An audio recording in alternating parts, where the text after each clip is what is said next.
اللہ الرحمن الرحیم الحمد للہ رب العالمین الرحمن الرحیم۔ اس سورت کے اسماء مبارکہ بیان کرنے کے بعد اب اس کے کچھ فضائل بھی بیان ہونے چاہیے۔ ہم اس کے کچھ فضائل جن میں سے کچھ ضمناً اوپر گزر چکے، ہم ان کو بھی یہاں پر ترتیب اور تفصیل کے ساتھ بیان کریں گے، اور جو اوپر نہیں بھی گزرے ان کو بھی بیان کریں گے، اور یہ بیان علی وجہ الاستیعاب نہیں ہوگا، بلکہ صرف چند ایک فضائل کا بیان ہوگا، اور جس کو تفصیلی بیان دیکھنا ہو تو وہ مفصل تفاسیر میں دیکھ سکتا ہے۔ اس کی ایک فضیلت تو یہ ہے کہ یہ قرآن پاک کی سب سے زیادہ عظمت والی اور سب سے افضل اور بہتر سورت ہے۔ حضرت عبداللہ بن جابر رضی اللہ تعالی عنہ سے روایت ہے کہ رسول اللہ صلی اللہ تعالی علیہ وسلم نے ان سے ارشاد فرمایا کہ کیا میں تمہیں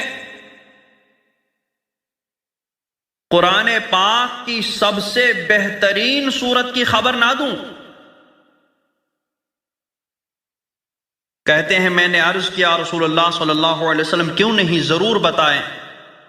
تو سرکار نے فرمایا فاتحۃ الکتاب، سورہ فاتحہ۔ حضرت انس رضی اللہ تعالی عنہ فرماتے ہیں کہ سرکار دو عالم صلی اللہ تعالی علیہ وسلم ایک سفر میں تھے، تو ایک جگہ رک گئے، تو صحابہ کرام رضوان اللہ تعالی علیہم اجمعین میں سے ایک شخص آپ کے قریب گیا، نبی کریم صلی اللہ تعالی وسلم اس کی طرف متوجہ ہوئے اور ارشاد فرمایا کہ کیا میں تمہیں قرآن پاک کی سب سے افضل سورت کی خبر نہ دوں؟ اس کے بعد سرکار دو عالم صلی اللہ علیہ وسلم نے یہ سورہ مبارک تلاوت فرمائی، یعنی الحمدللہ رب العالمین الی آخر الآیہ۔ حضرت ابو سعید ابن معلا رضی اللہ تعالی عنہ فرماتے ہیں میں نماز پڑھ رہا تھا، نبی اکرم صلی اللہ تعالی وسلم نے مجھے بلایا، میں نہیں گیا۔ پھر نماز پڑھ کر کے میں جب گیا تو آقا صلی اللہ تعالی وسلم نے ارشاد فرمایا الم یقل اللہ استجیبوا للہ وللرسول اذا دعاکم، کہ تم کیوں نہیں آئے؟ بتایا نماز پڑھ رہا تھا، تو فرمایا کیا اللہ تبارک و تعالی نے یہ نہیں فرمایا کہ اللہ اور رسول کو جواب دو، ان کے پاس حاضر ہو جب وہ تمہیں پکاریں؟ پھر فرمایا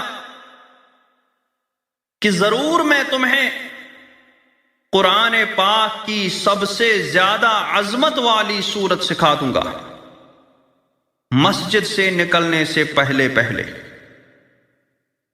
پھر آپ صلی اللہ تعالی وسلم نے میرا ہاتھ پکڑا اور جب ہم نے نکلنے کا ارادہ کیا تو میں نے عرض کیا رسول اللہ صلی اللہ تعالی علیہ وسلم، کیا آپ نے نہیں فرمایا تھا کہ میں تمہیں قرآن پاک کی سب سے عظمت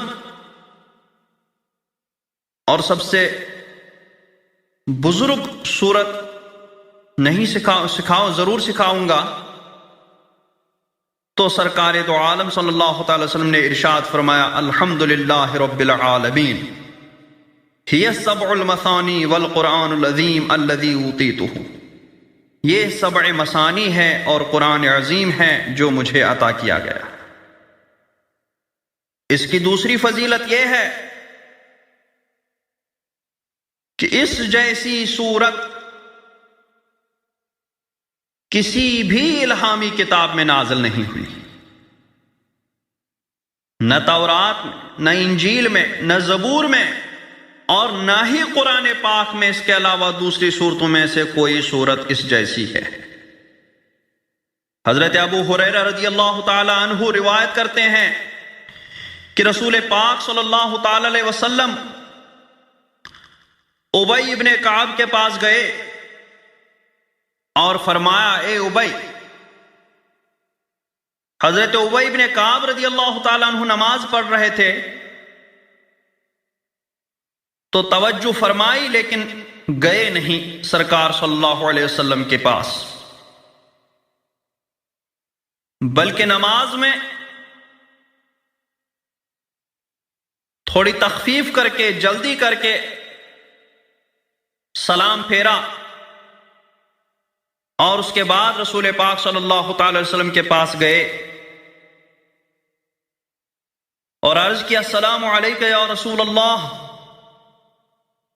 تو رسول اللہ صلی اللہ تعالی وسلم نے ارشاد فرمایا کہ کس چیز نے تجھے روکا میرے پاس آنے سے جب میں نے تمہیں بلایا تھا؟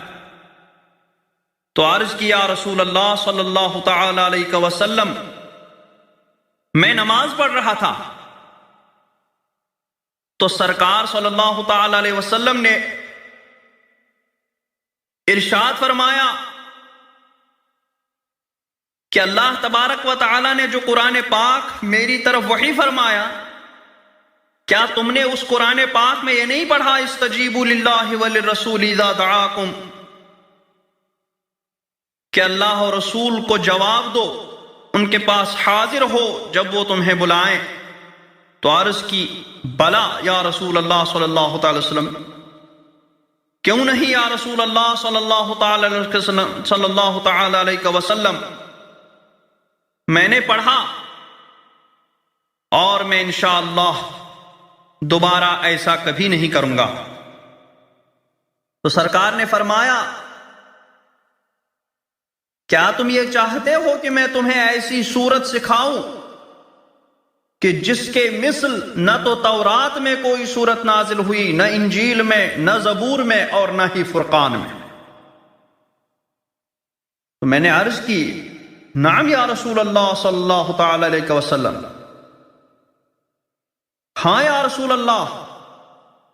تو رسول اللہ صلی اللہ تعالی وسلم نے ارشاد فرمایا کہ تم نماز میں کیسے پڑھتے ہو؟ تو حضرت ابی ابن کعب نے ام القرآن سورہ فاتحہ کی قرات کی تو رسول اللہ صلی اللہ تعالی علیہ وسلم نے ارشاد فرمایا کہ قسم اس کی جس کے دست قدرت میں میری جان ہے، اس صورت کے مثل نہ تو تورات میں کوئی صورت نازل ہوئی، نہ انجیل میں، نہ زبور میں، اور نہ ہی فرقان میں، اور یہ سبع مثانی ہے اور قرآن عظیم ہے جو مجھے عطا کیا گیا۔ حضرت ابو ہریرہ انہی ابی ابن کعب رضی اللہ تعالیٰ عنہ سے روایت کرتے ہیں کہ رسول اللہ صلی اللہ تعالی علیہ وسلم نے ارشاد فرمایا،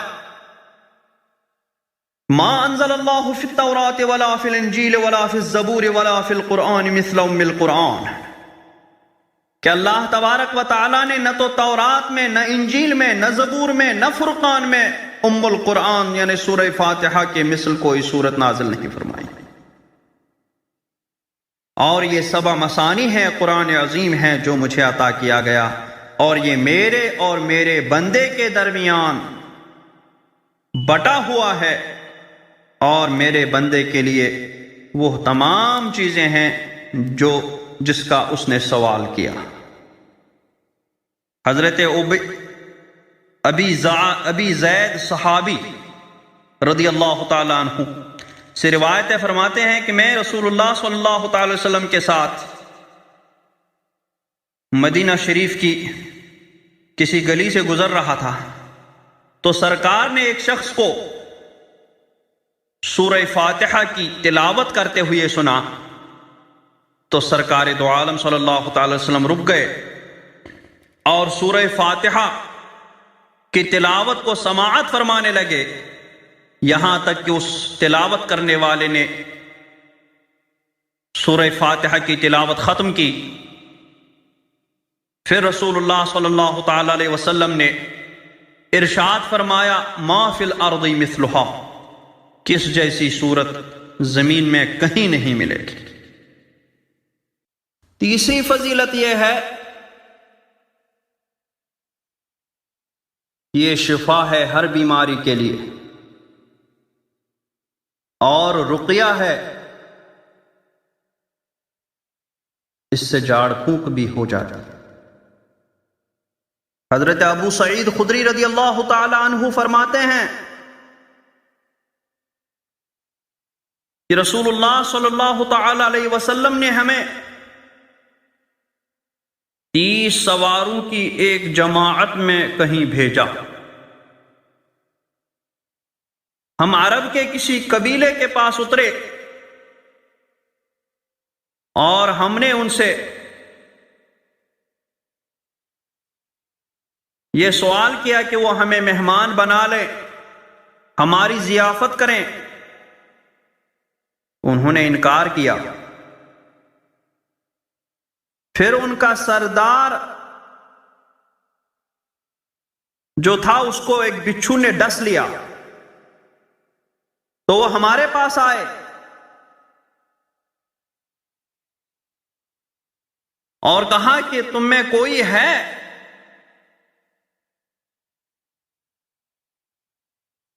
جو بچھو کے ڈنک سے جھاڑ پھونک کرے؟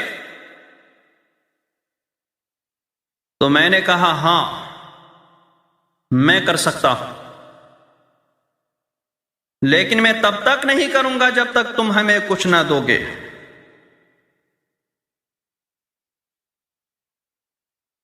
تو انہوں نے کہا ہم تمہیں 30 بکریاں دیں گے۔ حضرت ابو سعید خدری رضی اللہ تعالیٰ عنہ فرماتے ہیں کہ میں نے اس سردار پر 7 مرتبہ سورہ الحمد سورہ فاتحہ پڑھ کر دم کیا تو وہ ٹھیک ہو گیا۔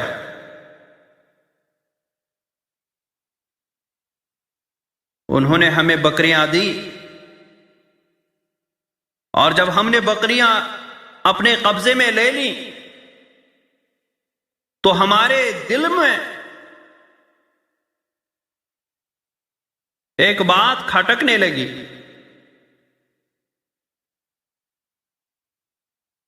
کہ کیا ہمارے لیے ان بکریوں کو کھانا جائز ہے کہ نہیں؟ تو دل میں یہ بات کھٹکتے ہی ہم رک گئے، یہاں تک کہ ہم نبی کریم صلی اللہ تعالی وسلم کی بارگاہ میں حاضر ہوئے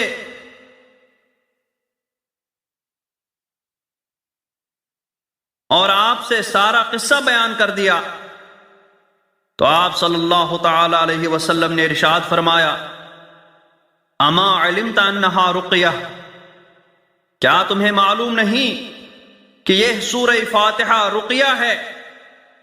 اقتسموها واضربوا لی معکم بسہم، ان بکریوں کو یا ان کے گوشت کو تقسیم کرو اور اپنے ساتھ میرے لیے بھی ایک حصہ رکھو۔ حضرت ابو سلیمان سے روایت ہے، فرماتے ہیں کہ صحابہ کرام رضوان اللہ تعالی علیہ مجمعین کی ایک جماعت کسی غزوے میں ایک ایسے شخص کے پاس سے گزری کہ جس پر اثرات تھے۔ تو ایک صحابی نے ان کے کان میں ام القرآن یعنی سورہ فاتحہ پڑھی، فبرأ، تو وہ ٹھیک ہو گیا۔ تو رسول اللہ صلی اللہ تعالی علیہ وسلم نے ارشاد فرمایا یہ ام القرآن ہے اور یہ ہر بیماری سے شفا ہے۔ خارجہ ابن سلط تمیمی اپنے چچا سے روایت کرتے ہیں کہ وہ رسول اللہ صلی اللہ تعالی علیہ وسلم کی بارگاہ میں حاضر ہوئے اور کچھ دیر رہ کر کے واپس لوٹے۔ لوٹتے وقت ایک قبیلے کے پاس سے گزرے جن کے ہاں ایک پاگل آدمی تھا، اور اس پاگل آدمی کو ان قبیلے والوں نے بیڑیوں میں باندھا تھا۔ تو اس قبیلے والوں نے میرے چچا سے کہا کہ کیا تمہارے پاس اس کا کوئی علاج ہے؟ کیونکہ تمہارے صاحب یعنی رسول اللہ صلی اللہ تعالی علیہ وسلم خیر لے کر کے تشریف لائے ہیں۔ تو انہوں نے کہا ہاں۔ پھر اس پاگل آدمی پر فاتحۃ الکتاب سورہ فاتحہ 3 دن تک صبح اور شام پڑھتے رہے۔ اپنا لعاب جمع کر کے اس پر پھر پھونک مارتے تھے۔ 3 دن کے بعد وہ ٹھیک ہو گیا۔ تو اس قبیلے والوں نے انہیں 100 بکریاں دی۔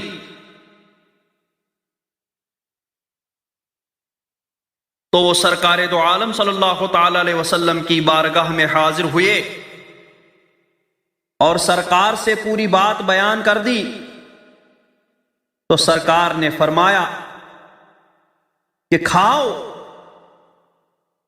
تم نے تو سچے رقیے سچے جھاڑ پھونک سے کھایا ہے۔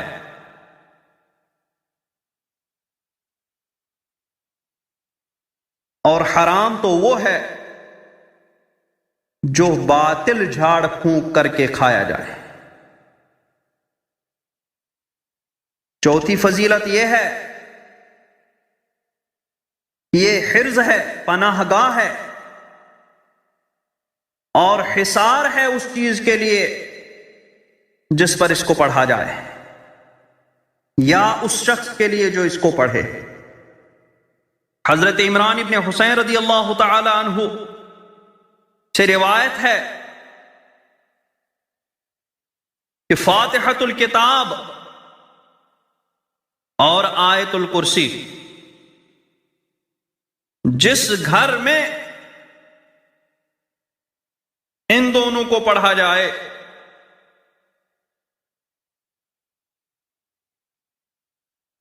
تو اس گھر کو اس دن نہ تو کوئی انسان نقصان پہنچا سکتا ہے اور نہ ہی کوئی جن نقصان پہنچا سکتا ہے۔ حضرت شداد ابن اوس رضی اللہ تعالی عنہ سے روایت ہے، فرماتے ہیں کہ رسول اللہ صلی اللہ تعالی علیہ وسلم نے ارشاد فرمایا کہ جب تم میں کوئی بستر پر سونے جائے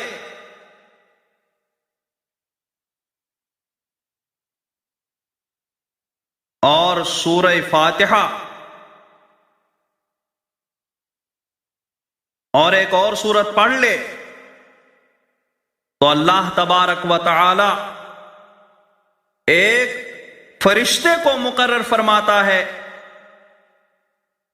جو فرشتہ اس کے ساتھ رہتا ہے یہاں تک کہ وہ بندہ اٹھ جاتا ہے، نیند سے جاگ جاتا ہے تو وہ فرشتہ بھی وہاں سے چلا جاتا ہے۔ اسی طرح پانچویں فضیلت اس سورہ مبارکہ کی یہ ہے کہ یہ سورہ مبارکہ حاجت روا ہے۔ چنانچہ حضرت عطا رضی اللہ تعالی عنہ سے مروی ہے، فرماتے ہیں کہ جب تمہیں کوئی حاجت ہو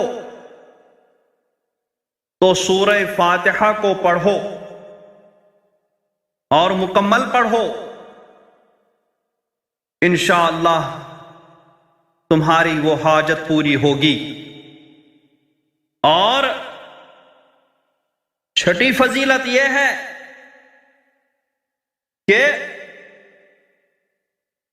اس کے نازل ہوتے وقت بھی ابلیس کی چیخ نکلی تھی۔ حضرت مجاہد رضی اللہ تعالی عنہ سے مروی ہے، فرماتے ہیں کہ ابلیس نے 4 مرتبہ چیخ ماری تھی۔ ایک تو اس وقت جب یہ سورہ فاتحہ نازل ہوئی تھی، اور ایک اس وقت جب وہ ملعون ہوا تھا، جب اس کے گلے میں لعنت کا طوق ڈال دیا گیا تھا، اور ایک اس وقت جب اس کو زمین پر اتارا گیا تھا، اور اس وقت جب سرکار دو عالم صلی اللہ تعالی علیہ وسلم کی بعثت ہوئی۔ اور 7ویں فضیلت اس سورہ مبارکہ کی یہ ہے کہ اس کو اللہ تعالی نے اپنے اور اپنے بندے کے درمیان تقسیم فرمایا۔ حضرت ابو ہریرہ رضی اللہ تعالی عنہ فرماتے ہیں کہ میں نے رسول اللہ صلی اللہ تعالی علیہ وسلم کو فرماتے سنا کہ اللہ عز و جل فرماتا ہے کہ میں نے نماز کو اپنے اور اپنے بندے کے درمیان 2 حصوں میں تقسیم فرمایا، تو آدھا میرے لیے اور آدھا میرے بندے کے لیے، اور میرے بندے کے لیے وہ سب کچھ حاصل ہے جو وہ سوال کرتا ہے۔ میرا بندہ کہتا ہے الحمدللہ رب العالمین، بندہ کہتا ہے الحمدللہ رب العالمین، تو اللہ تبارک و تعالی فرماتا ہے حمدنی ربی، حمدنی عبدی، حمدنی عبدی، میرے بندے نے میری حمد بیان کی۔ اور بندہ جب کہتا ہے الرحمن الرحیم، تو اللہ تبارک و تعالی فرماتا ہے اثنا علی عبدی،